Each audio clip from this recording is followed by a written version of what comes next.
wife and I bought the Pullman Yards about 6 years ago. And prior to that, I was the movie producer for almost 3 decades.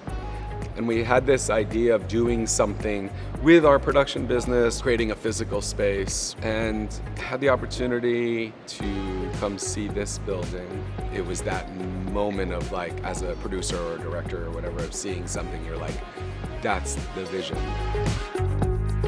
I like to say that we're producing the Pullman Yards because of the way we work here and this sort of program we run here and how the buildings get occupied by the types of tenants and the types of events and exhibits we throw. For instance, the building we're in right now, which has been the home of a Van Gogh exhibit and a Picasso exhibit and a Stranger Things experience, is now alcohol.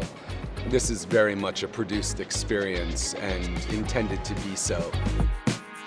The original buildings were built in 1904 by the Pratt Engineering Company.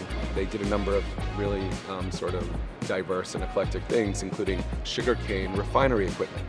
One of the countries that it was always shipped to was the Philippines. And one of the companies, coincidentally I'm holding the cup, is Don Papa Rum, which is from the Philippines.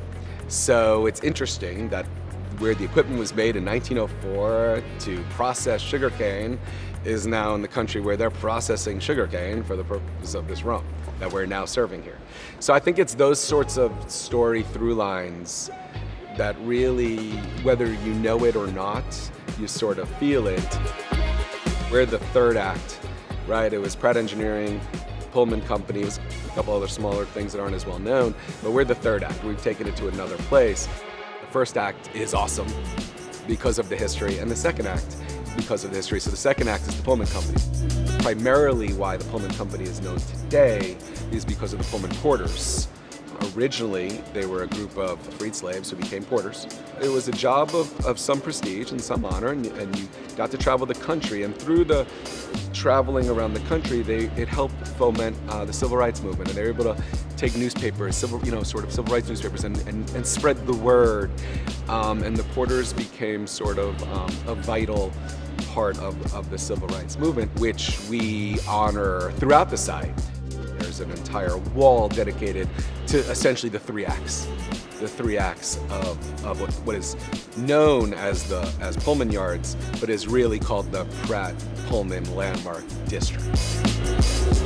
You could be coming to Pullman for one thing and experience something else entirely you didn't even know was going to happen, and you sort of never know what you're going to run into out here. And I think that's what makes it really unique. And you can stay the whole day because you're like, oh, I came for Science Gallery.